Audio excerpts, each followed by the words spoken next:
Afternoon. Can you hear me? Okay, good. My name is Gary Hirschfeld. I'm president of Congregation Beth Israel. And I want to welcome you on behalf of our clergy, our board of directors, and our staff to our services for the High Holy Days. Before I begin, however, I am told I have to make some announcements regarding our facility. And in case you're not familiar, we have some emergency exits we need to point out to you.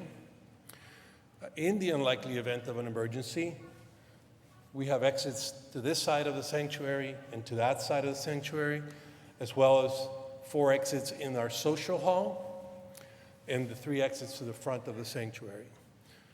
Upon exiting, for whatever reason, if there's an emergency, please move to a safe distance away from the building and follow any staff member instructions. L'Shana Tova. I have one more announcement to make, just fresh off the press. Rabbi Cantor Bernstein will not be singing this evening. Oh, exactly. And this is because we have a once in a 25 years occurrence. Our beloved Cantor came down with a fever and a very bad cold on Friday. Fortunately, she is now past the fever, that's why she's here, and she'll be able to conduct services tonight, but will be unable to share her beautiful voice. However, we are grateful to Heidi Gantwerk and Rabbi Gimbel, who have stepped in to sing 2 people, and of course, our teen and soloists who always lead services. Rabbi Bernstein has told me that she has every intention of being well enough to sing for Yom Kippur. Shana Tova.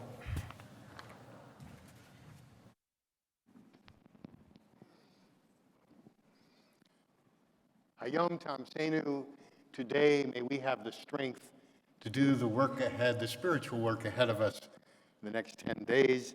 So let's join together in a song that helps us work up that strength. Hayom, page 294.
ולישרי לב שמחה.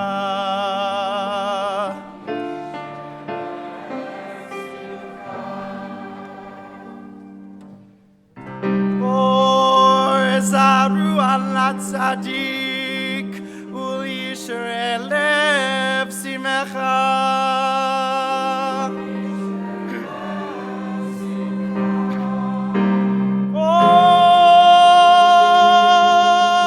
Zaru al tzadik u'yishrei lev simecha.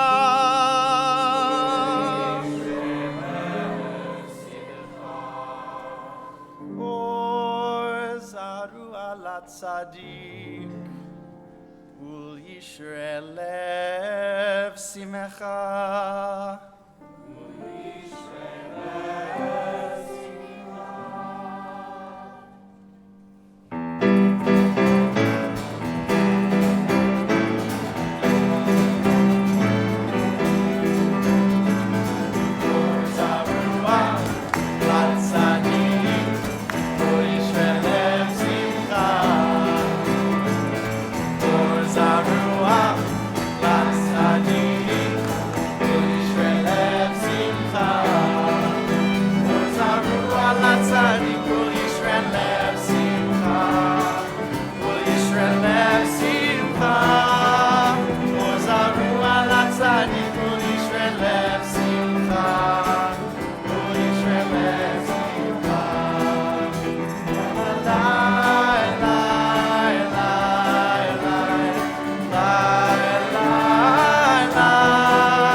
Shana Tova, good Yontif. A good, sweet new year to you all.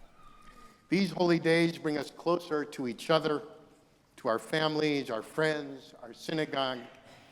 For those of us raised as Jews, they bring back memories of family gatherings, missing school to attend services, maybe even a few good sermons.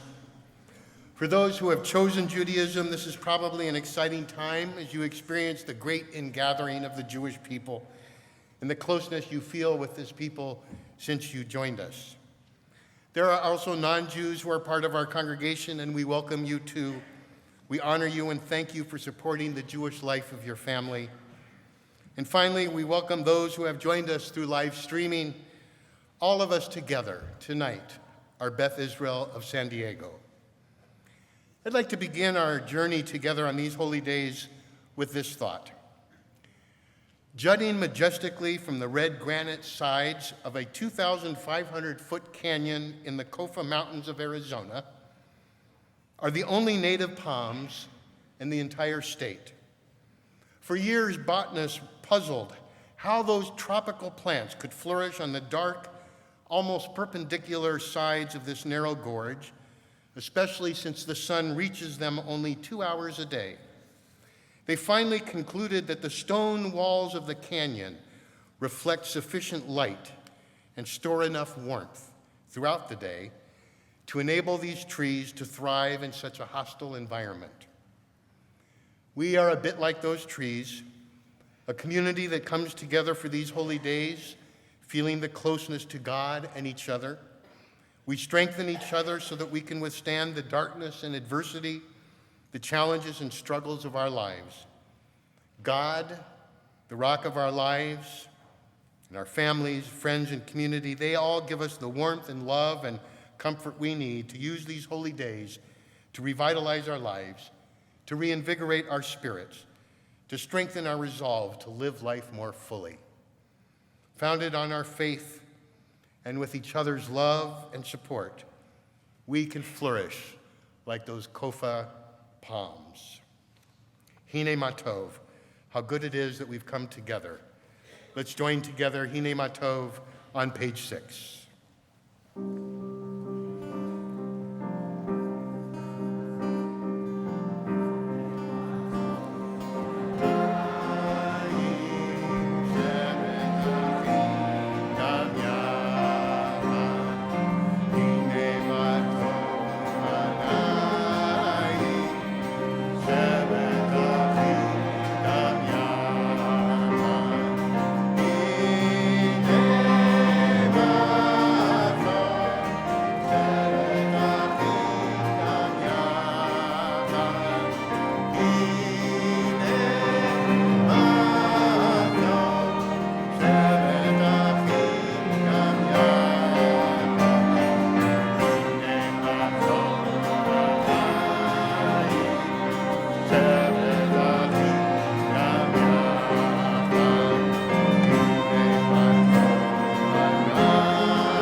We mark all of our special days, Shabbat, and festivals by lighting candles as we do this evening.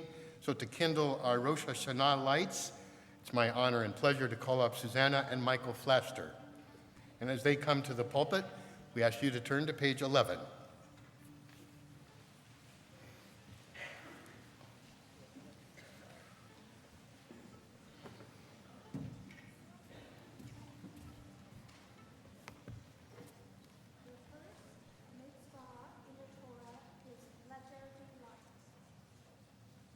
So we are commanded in everything we do to be a menorah, a bringer of light.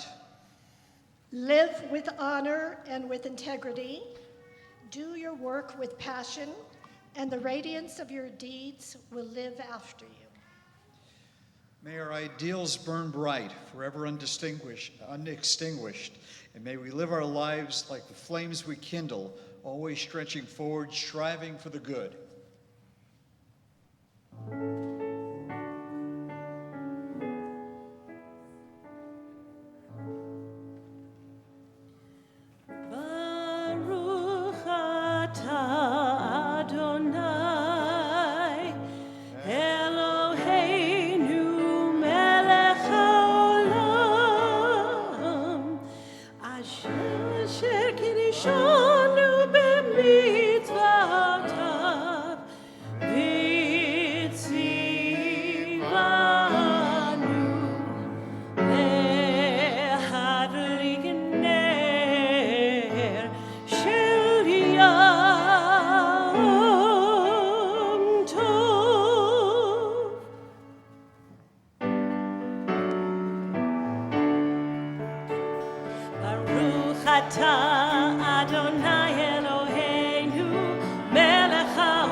We turn to page 215, and we begin to acknowledge what's so unique and special about this time of year, and that is the opportunity to hear shofar. Tiku b'chodesh shofar v'chesed l'yom chagenu ki chok liYisrael hu mishpat lelohei Yaakov. Join with me in the English. At the new moon, at the full moon, for our feast day, sound the shofar. For that is the law of Israel, the way of God of Jacob. Hallelujah, b'teka shofar, baruch atah Adonai, shomea kol truat amo Yisrael berachamim. Join with me. Blessed are you in our lives, Adonai. You hear with love the shofar, true voice of your people, Israel. We now begin to take on this awesome moment, the opportunity to stand together as a community in all of our foibles and in all of our greatness. And I wanted to share with you a text by Lillian Smith, who's Southern American from the south of the U.S., an author and social critic, best known for her book, Strange Fruit. And she really holds this juxtaposition. She says, to pray is so necessary and so hard. Hard not because it requires intellect or knowledge or a big vocabulary, but because it requires of us humility. And that comes, she says, from a profound sense of one's brokenness and one's need.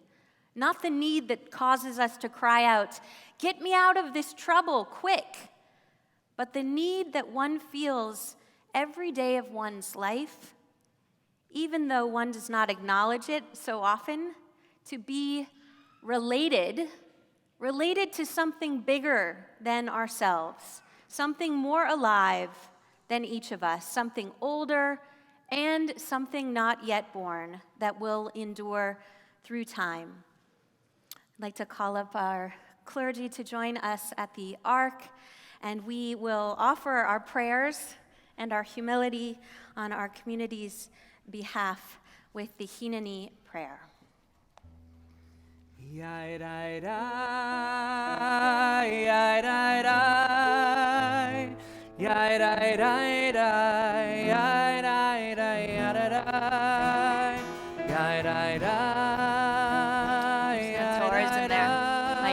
Tours.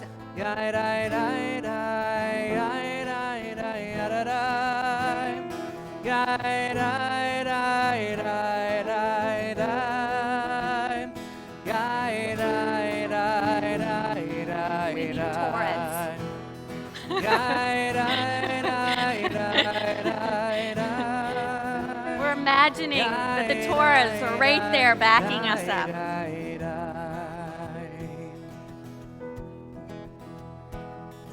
Here we are, Congregation Beth Israel.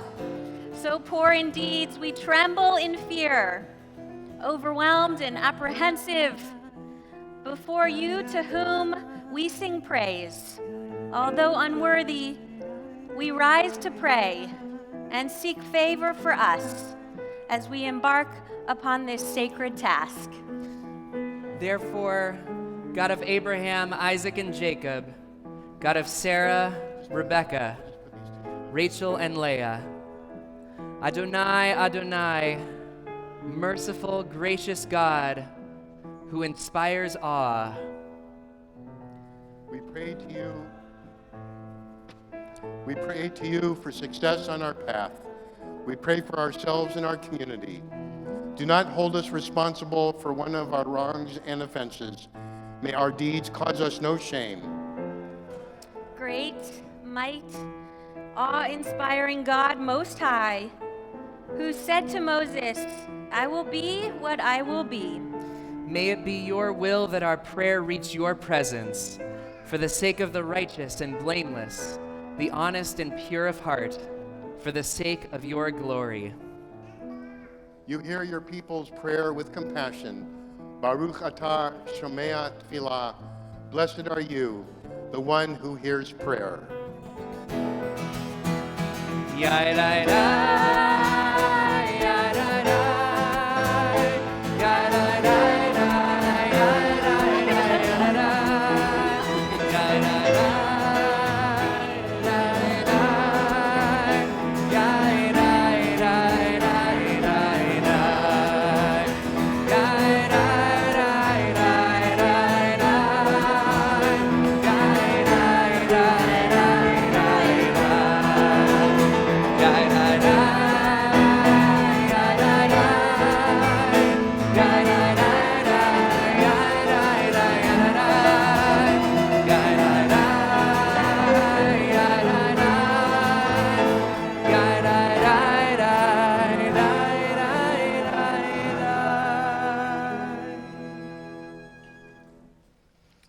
It's actually great that the Torahs weren't there, because the Torah just points us to God.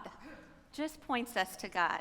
So we had a super opportunity to be pointed to the true source.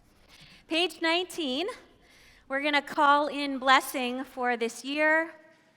So I invite you to, conjure up what is it that you need in your heart, in your soul, in your body, in your spirit, your family, your neighborhood, community, the world. What is it that you want to call in?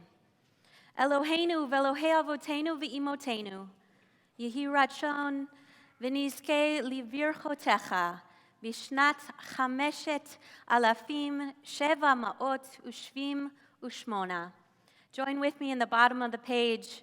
Our God and God of our ancestors, may we know your blessing in the year 5778. Eternal One, bless us and the whole house of Israel with renewed life, happiness and peace, comfort and courage, resilience and strength. May the words of our hearts be acceptable to you in the new year that stretches before us. We are forever grateful for the gift of life. We rise on up and face Jerusalem, turning to page 20 for the Baruch Hu.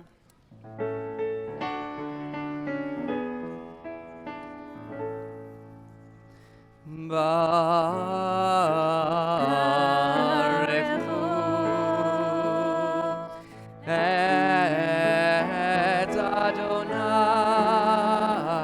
HaMevorach. Baruch Adonai HaMevorach le'olam va'ed.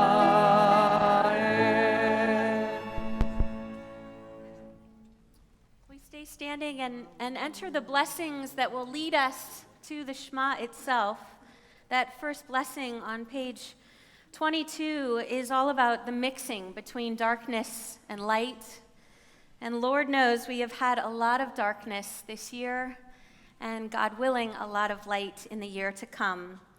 Join with me on page 23, the lower section. The quickening of the moon calls us to return, and we gather, seam dwellers on the edge of the earth. As the sun lowers itself into the sea, introspection rises. A silver cracks the heart of the firmament, and the vast blackness an invitation to write ourselves anew. We turn from that mixing of darkness and light straight to love on the next page, page 25. I'll read to you and you can just take it in, the call of Shema Yisrael that we're about to hear. Shema Yisrael, hear the voice of Hannah. There is no one as holy as the Eternal. Truly, there is none beside you. There is no rock like our God. Shema Yisrael, hear the call of Moses. Embrace us, he said, and carry us in your hearts this day. In heaven above and on earth below, Adonai is God. There is none else. Shema Yisrael, hear the words of the mystics. There is nothing but God. No place and no person empty of God. The whole earth is suffused with God's glory.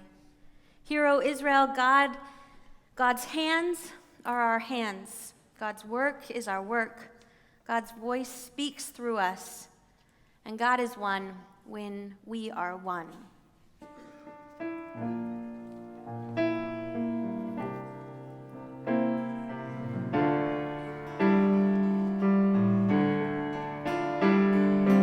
Open up our eyes, teach us how to live, fill our hearts with joy and all the love you have to give.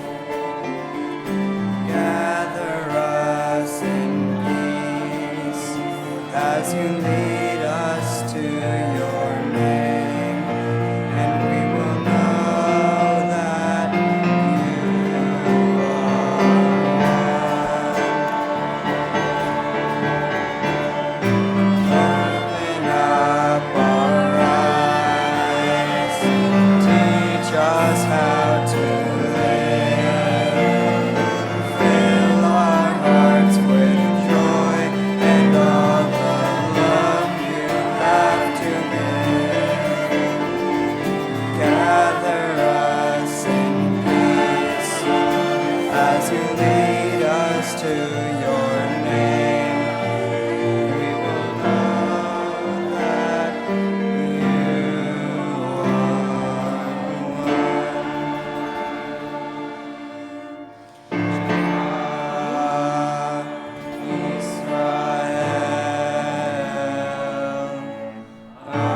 ואהבת את אדוני אלוהיך בכל לבבך ובכל נפשך ובכל מאודיך.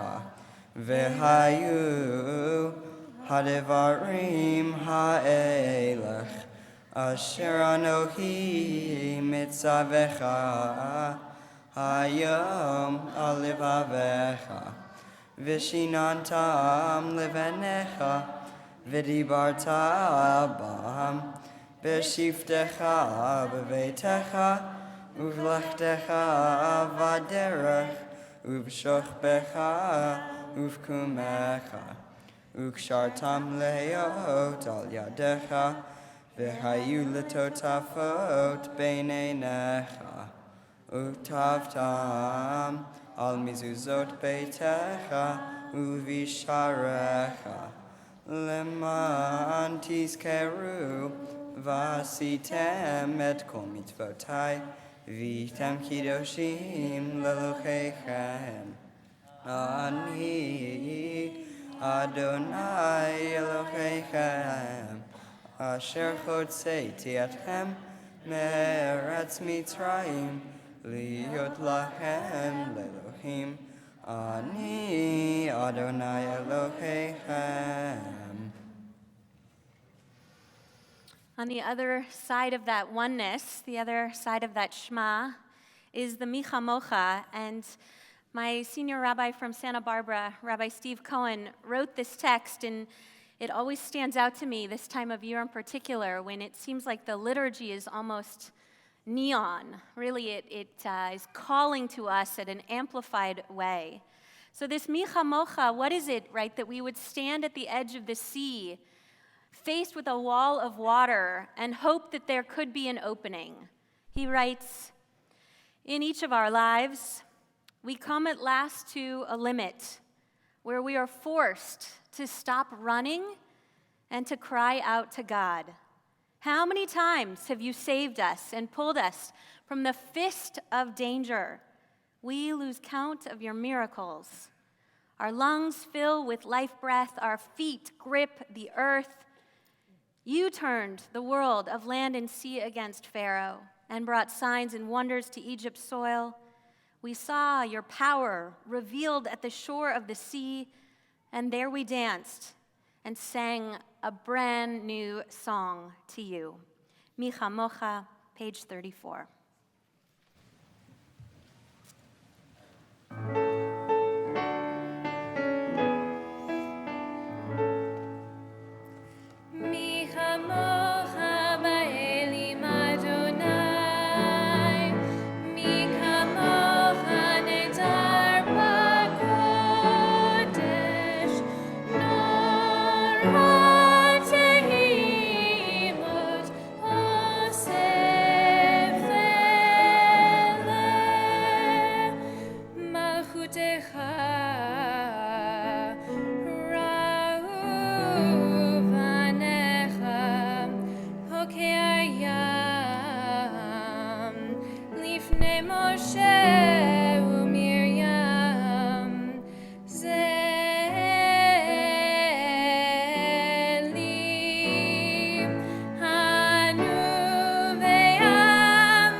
Page 36, the Hashkivenu. Hashkivenu Adonai Eloheinu leshalom, vehamidenu shomreinu lechayim,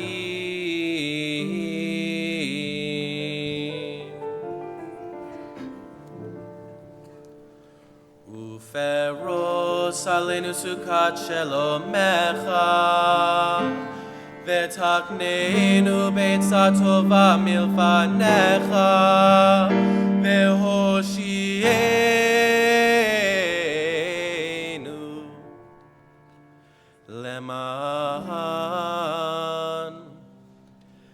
be'emecha.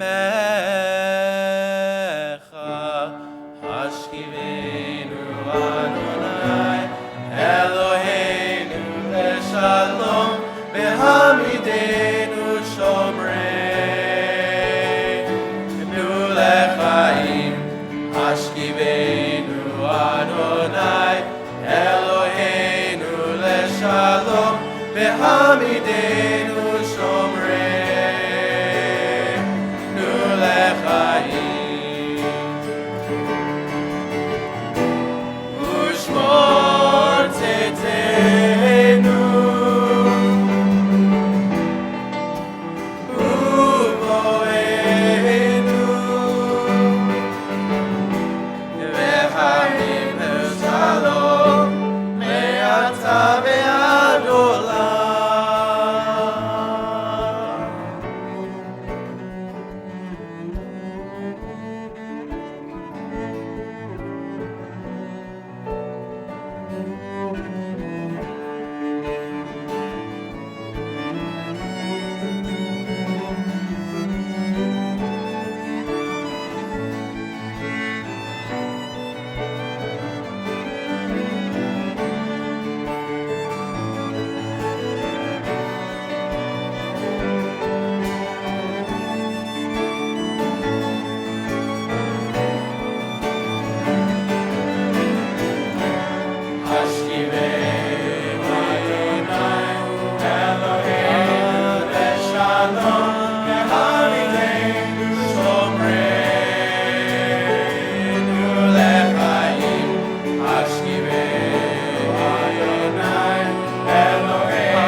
That last prayer that those gentlemen sang so powerfully is all about sort of tucking us in at night, keeping us under a sukkah of shalom, a canopy of peace. And that's the end of the Shema section. And then we're roused again. We reach the Amidah portion of our tefillah. And I invite you to turn to page 41. And this is our warm-up poem. And we're going to invite actually you to talk to each other. So this side of the room, you're going to start us out with the first paragraph, and this side will respond with the second paragraph. I'll kick it off. You can't rush a prayer to God. If it comes from the heart, it will rush out on its own, speed through receding galaxies or silences in the soul, and God will hear. Honesty with all, but speaking to God is different. Mine the soul, for your coal and gems and regular earth, no pretense, and God will hear. Don't force the prayer or string words together. Pause, perhaps, better not to pray. Silence will be a message of awe, and God will hear. Now step off into the very deep. Beyond the way of prayer, we glimpse unknown magnitudes of God, no more, or we'd be stunned into silence. Except that love makes itself small, we could not pray at all. We head into the Amidah. We rise and turn to page 42.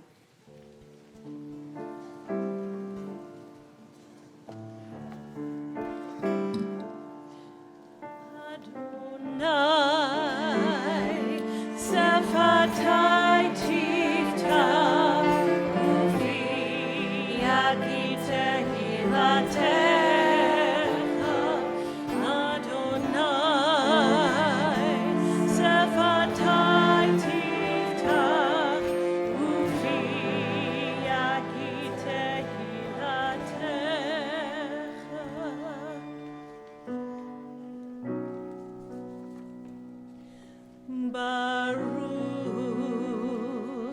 אתה אדוני אלוהינו ואלוהי אבותינו ואימותינו אלוהי אברהם אלוהי יצחק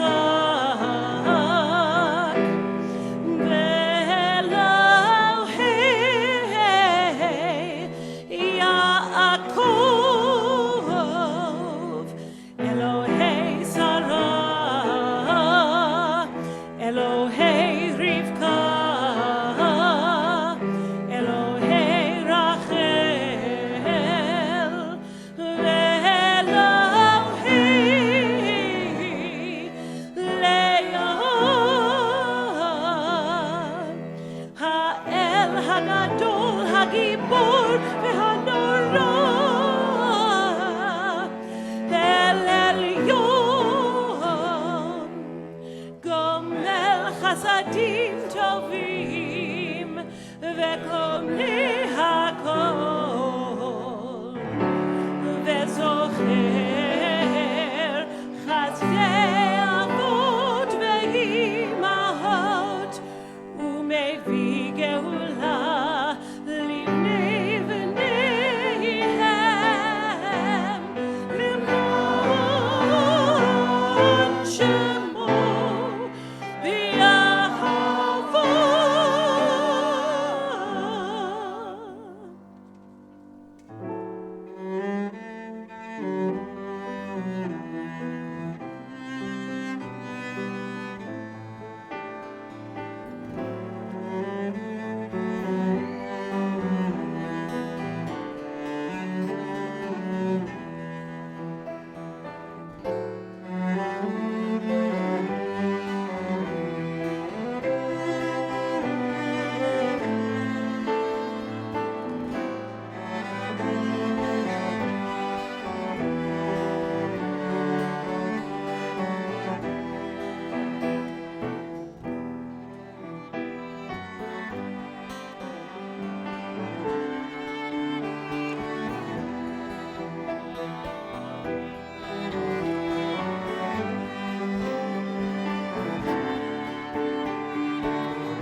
מושיע ומגן. ברוך אתה אדוני, מגן אברהם ועזרת שרה.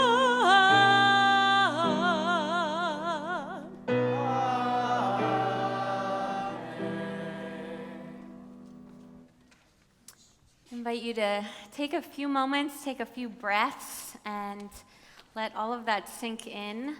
We are heading into Avinu Malkeinu in just a few moments, but before we do, I just want to lift up that silence and kick it off by reminding us of a couple of the words that we just said on a few pages back when we were talking about not forcing prayer and rushing through. You all said to us, sometimes it's better not to pray. Silence will be a message of awe. So I invite you to go wordless for a few minutes and we'll come back together.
יעלה תחנוננו מערב,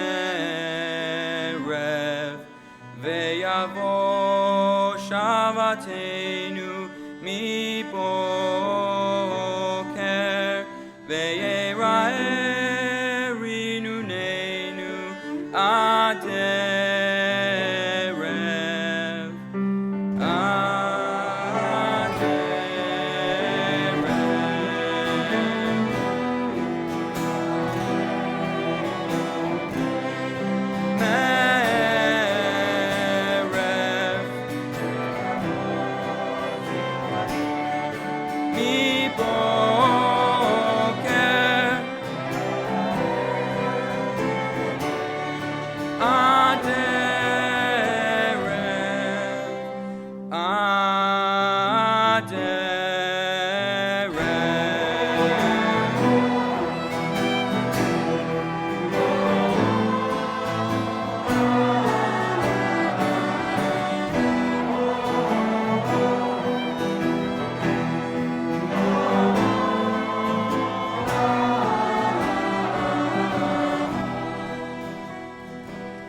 יעלה מנוסנו מערב,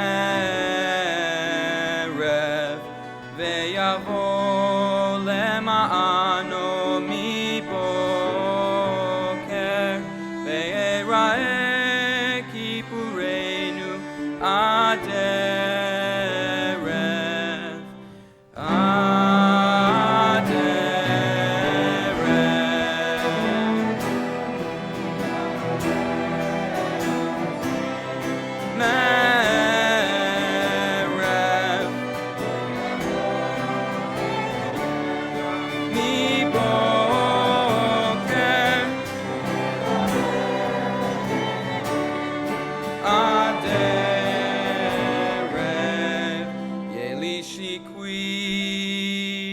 להינצל,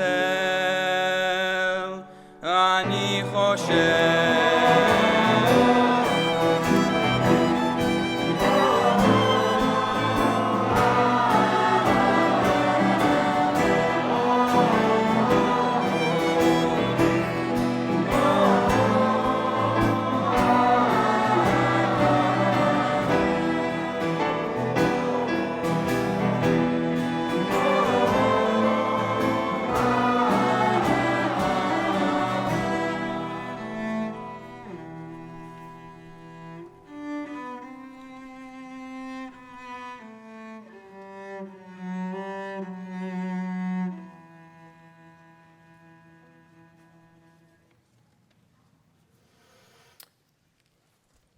going to be talking about Avinu Malkeinu a lot in the next 10 days. And for some of us, that language, Avinu, our Father, our King, works, and for some of us, it doesn't, whether the Avinu doesn't work or the Malkeinu doesn't work. And I want to just try something out and offer that perhaps this Avinu is about our earthly source, and Malkeinu is about the transcendent source.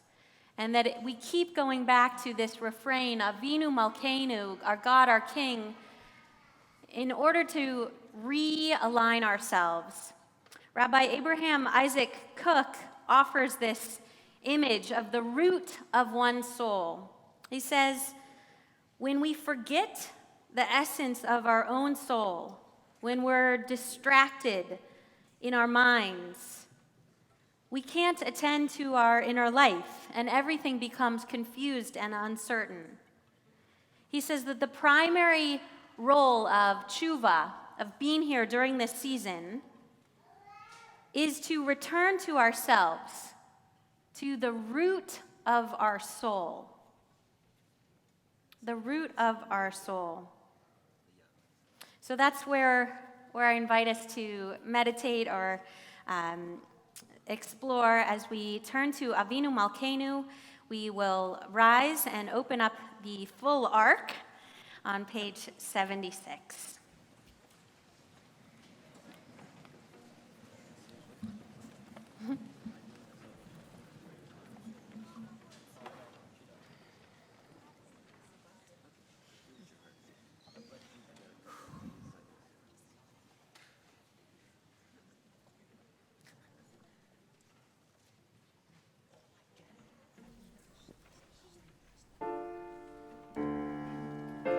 Avinu Malkeinu,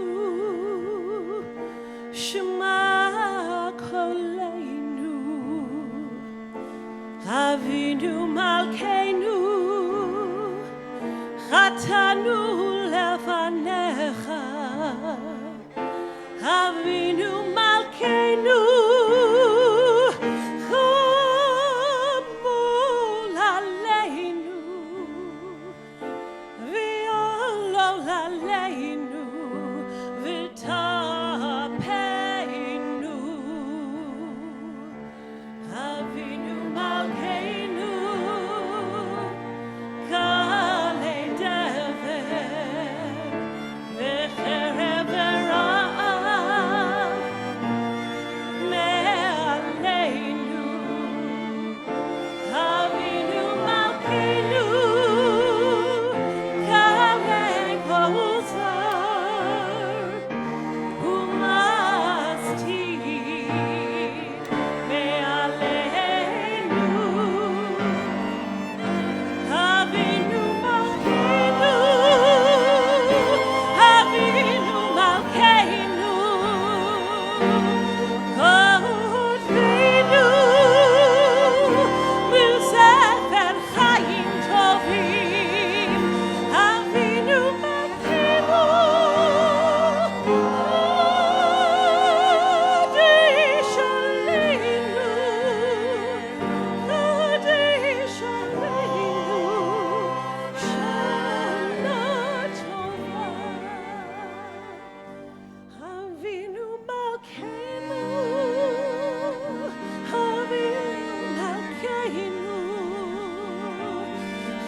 earlier this month brought us to the 40th anniversary of the launch of Voyager 1.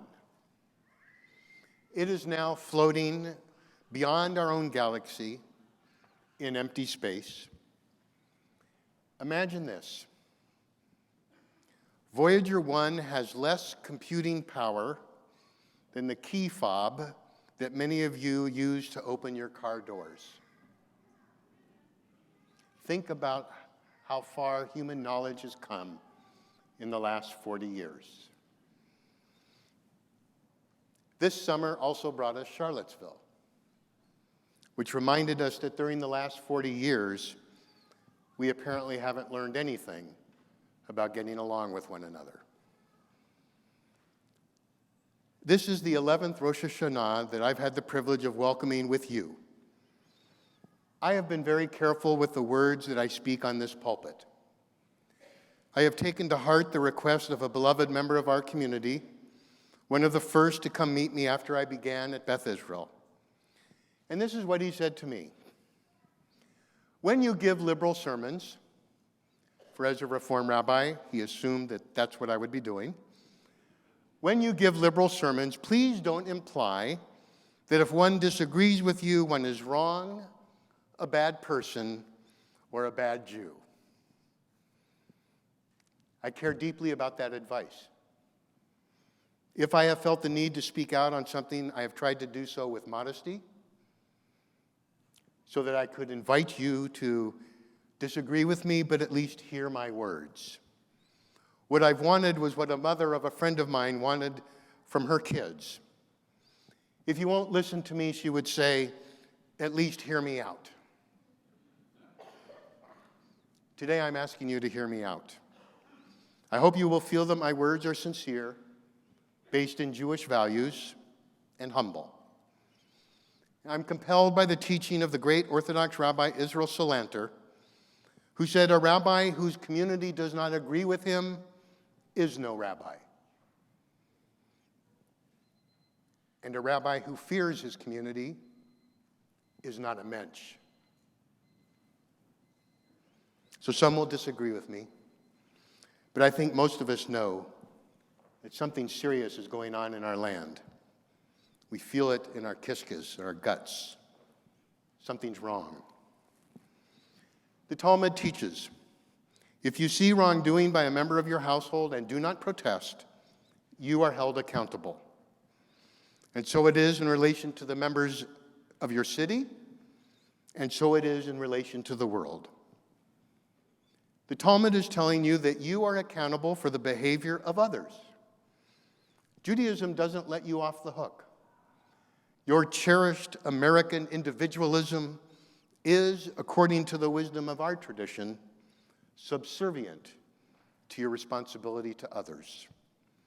When Jews see something wrong in those we love, in our community, in the world, we're supposed to speak up. And regarding those who lead us, the Talmud is very clear. If we do not protest the wrongdoing of our leaders, we share the guilt of their sins. Charlottesville shocked the nation with its ugliness, the extent of the racism, the anti-Semitism, and white supremacy that we witnessed. And what made so many of us shudder was the confidence and openness of those haters. They proudly marched in KKK robes with heads uncovered. They smugly brandished symbols of Nazism and evoked memories of the Holocaust as if they were fond memories with their slogans. They brazenly and menacingly buzzed a synagogue while Jews were at prayer. Our children saw this. For Jews, it was a stark reminder of what African Americans have been saying. Hatred in our land is alive and well. Racism, xenophobia, religious animosity, all this has risen to the surface this year, though there were signs of it when we elected our first African American president. Remember in February 2016, not that long ago, the last year of his presidency, President Obama made his first appearance at a mosque to assure Muslims they are at home in America. To realize how things changed since his election, recall that shortly after 9/11, President Bush visited a mosque to reassure Muslims, and Republicans praised him. But when Obama went to a mosque a year and a half ago, the Republican candidates for president criticized him. Both Bush and Obama spoke at times when they felt they needed to use their bully pulpit to drive home the point with great clarity that Muslims are at home here in America as much as anyone else. Their messages were clear and unequivocal. The time for a similar message arose this summer. But what did we hear? Compare what Bush and Obama said to what both Democrats and Republicans called the confusing, mixed, and sometimes hostile reaction of President Trump after Charlottesville. Even if he didn't intend it, the Nazis, white supremacists, and anti-Semites were delighted with Trump's response. Ambiguity from our nation's leaders cannot stand in matters of race and basic human rights and decency. Jews especially know the danger of minimizing or ignoring the perils of anti-Semitism, hatred, and racism. We cannot write Charlottesville off as a few hundred crazies. We shouldn't let stand mixed messages about the abomination of racism, anti-Semitism, white supremacy. We need to hear and make very clear statements, and they need to say to all who hate, you cannot dehumanize, degrade, and stigmatize whole categories of people in this nation. Every Jew, every Muslim, every Christian, every gay, transgender, disabled, black, brown, white, woman, man, and child is beloved of God and precious in God's sight. All people are created in the image of the divine. All people are worthy of life, liberty, and the pursuit of happiness. That is the whole Torah. The rest is commentary. Speaking about Torah, the one thing Jews have always agreed on is that words are important. We Jews have a long love story with words, and there's a moral foundation to this romance. We believe words are powerful. Nothing captures that attitude towards words better than the rabbinic saying, Baruch she'amar v'haya ha'olam. Blessed is the one who with words created the world. And we believe that we have to accept responsibility for what we say. And when you are a leader, well, all the more so. I do not understand our president's relationship to language.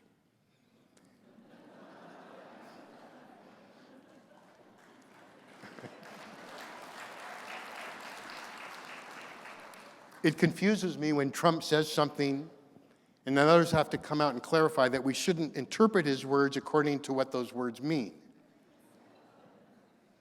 I heard the words. I saw the body language when he imitated a disabled reporter. I saw him rebuke and rebuke again Muslim parents who mourned their son who died an American hero wearing an American military uniform. I heard him say John McCain was not a hero because he was captured. I heard his voice speaking unrepeatable words about women. With my own ears, I heard him equate Nazis with their protesters. One writer, a child of Holocaust survivors, described his equivocation this way: when presented with an obvious opportunity to condemn the evil that was and is Nazism, he first waited, then equivocated, then relativized. He spoke of very fine people on both sides. In a few days on Yom Kippur, we will confess our sins over and over and over again. If you're unsure of my raising the use of words to such a lofty moral level, count the number of sins to which we will confess that are about the words we speak or the ones we don't speak. So it's not just irresponsibility with the use of words that concerns me, but the impact of those words lingering out there in our society and in cyberspace. We are supposed to know that there are consequences to the words we speak, especially when you are the world's most powerful human being. Whether correct or not, the neo-Nazis, racists, and supremacists thought they gained useful victories from Charlottesville, for which they expressed thanks. They think their ideology was normalized and their actions were excused. This hatred roiling in our country needs to be acknowledged and confronted. If we cannot count on clarity from our leaders, then we should take the lead and make sure that we do not let hateful words and actions go unchallenged. We Jews especially must be on guard. Our Jewish antenna should be up. The hatred we are dealing with is what Rabbi Jonathan Sachs calls irrational hate, which is the most dangerous of hatreds because it's impossible to reason with it. It's a hatred with which we Jews are well acquainted. Sachs says with irrational hatred, all one can do is remember and not forget, be constantly vigilant, and fight it whenever and wherever it appears. Well, that's been our strategy throughout Jewish history. And that is why our newly reinvigorated Social Action Committee has been leading the way to find how our synagogue community can react to challenges that call for a religious, moral response. And they seek your involvement and participation. Tonight I've been discussing Jewish values, not politics. I'm aware that there's plenty of anti-Semitism and hatred of Israel on the left. It is also despicable and worthy of strong condemnation. I do not believe that President Trump is a raving racist or anti-Semite. I do believe that he allows them to believe he is sympathetic because they represent part of his core, unwavering support. As a Jew and a rabbi, I object to allowing such political thinking to minimize or dismiss a moral problem which threatens the nature of America and the safety of Jews, Muslims, and non-whites.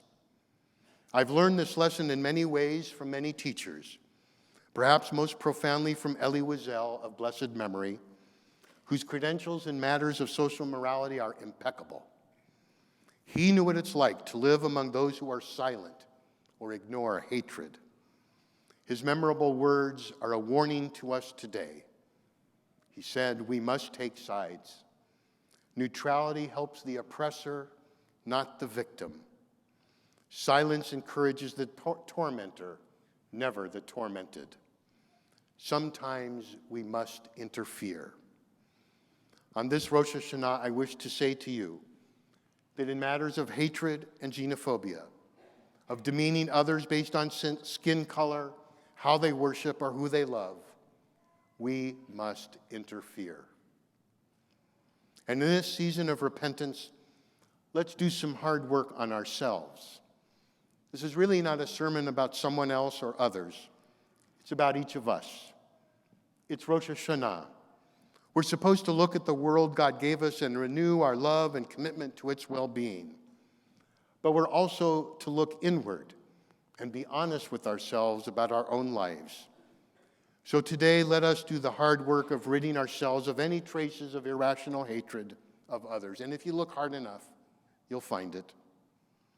And realize that in our world, we must love others as ourselves and respect the differences among people that God, in His wisdom, created.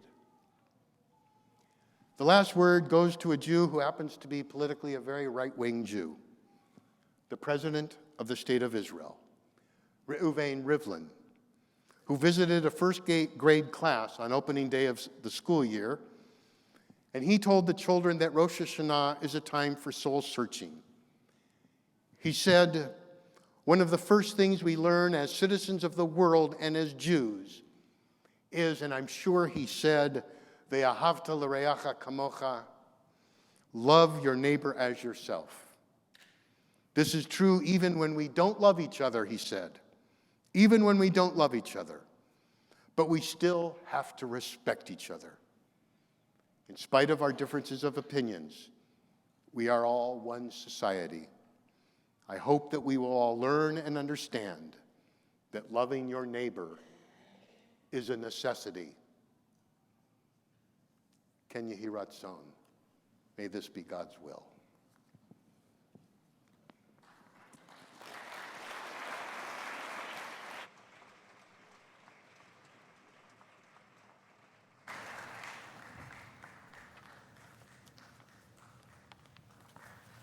Thank you, Rabbi. Shana Tova again. My name is Gary Hirschfeld. I'm president of our congregation. It is my pleasure to introduce John Lefter, who's on our board of directors and who joined me tonight on the Bima. I wasn't sure if I was going to ask for forgiveness for bringing the Torahs or not, but I think we did the right thing, so thank you, John, for suggesting it, and I apologize that they weren't there. Thank you to our Tizmoret Ensemble, to our teen and youth choirs for creating such beauty tonight. We want to thank Iris and Matthew Strauss for sponsoring our High Holy Days music. Thank you, Matt and Iris. And now for some important parking information. Sorry. Due to continued construction at the UTC Mall, parking will be limited at the gateway parking structure adjacent to the synagogue during business hours on tomorrow and on Friday. Upon arrival, you will be directed to enter the parking structure through our Golden Haven entrance, which is our main campus entrance, and there will be no entry to the town center drive entrances across from UTC. Overflow parking will be available as required and will be supported by a free shuttle service. Alternatively, you may access available parking on the street, but not in front of our temple, as that is reserved as a bike lane, and you will be ticketed, sorry to say. For those with disabled parking placards, the entire Beth Israel parking lot off the Golden Haven Drive is available for you. We implore you to not park in those spots unless you have a disabled placard, please. Our Break the Fast on Yom Kippur is dedicated to the memory of Mickey Stern, who since 2011 generously underwrote the Break the Fast here at Congregation Beth Israel. Please check your ticket packets in our website for all service times and any information. And during the day tomorrow, you can stop at our solutions table in the courtyard. They can answer any questions you might have. L'Shana Tova Tikatevu. I hope it's a sweet, healthy new year for you and your family. Thank you.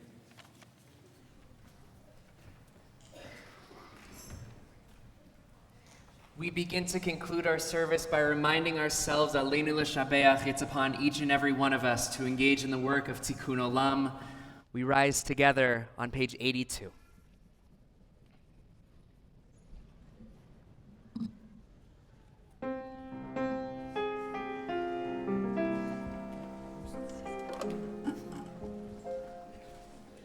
Aleinu l'shabeach l'Adon hakol, לתת גדולה ליוצר בראשית, שלא עשנו כגויי הרצון ולא שמענו כמשפחת האדמה, שלא שם חלקנו כהם וגואלנו ככל המונם, ואנחנו קוראים ומשתחווים ומודים לפני מלך מלכי המלכים, הקדוש ברוך הוא, הקדוש ברוך הוא, ונאמר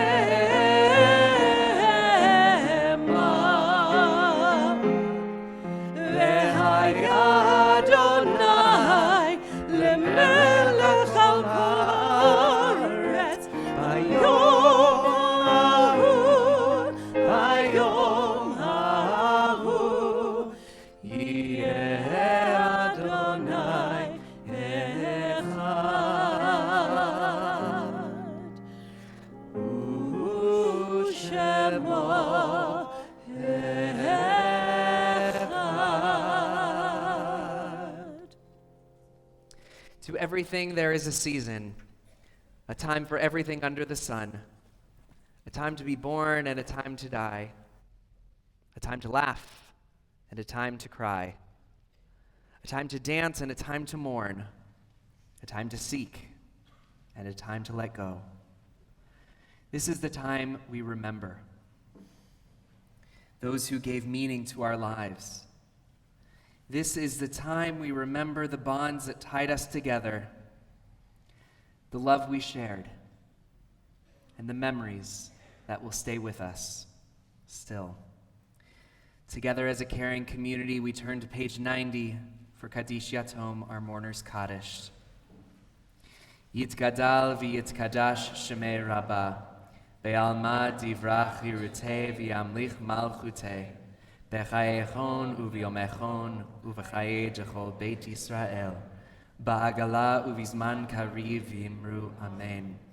Yehe shmei Rabbah mevorach le'olam u'lalmei almaya, yitbarach v'yishtabach v'yitpa'ar v'yitromam v'yitnaseh, v'yitadar v'yitaleh v'yitalal, shemei dekudashah brichu, le'ela u'le'ela mikol birchata v'shirata, tushbechata v'nechamata, da'amiran be'alma v'imru. Yehe shlama Rabbah min shemaya, v'chayim aleinu ve'al kol Yisrael, v'imru amen. Oseh shalom bimromav, hu ya'aseh shalom, aleinu ve'al kol Yisrael, ve'al kol yoshvei tevel, v'imru amen. We join together in our closing song on your song sheets on page 90, or if you want to not worry about the words, put your arms around the person next to you as we join together.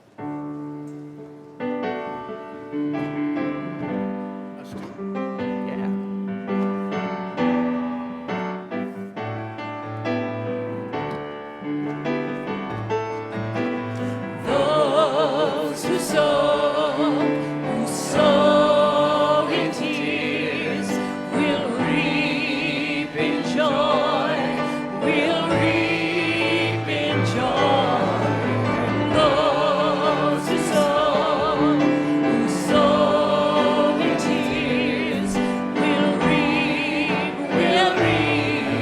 in joy. Those who sow in tears will reap in joy, will reap in joy. And those who sow in tears will reap in joy. Oh, say shalom b'rama, uyaseh shalom aleinu. Oh, say shalom b'rama, uyaseh shalom aleinu. Oh, say shalom b'rama, Shalom Aleinu, Yaseh Shalom, Yaseh Shalom, Shalom Aleinu, ve'akol Yisrael, Yaseh Shalom, Yaseh Shalom, Shalom Aleinu, ve'akol Yisrael. Say shalom b'rama, uyaseh shalom aleinu. Oh, say shalom b'rama, uyaseh shalom aleinu. Oh, say shalom b'rama, Shalom Aleinu, Yaseh Shalom, Yaseh Shalom, Shalom Aleinu, v'yakol Yisrael,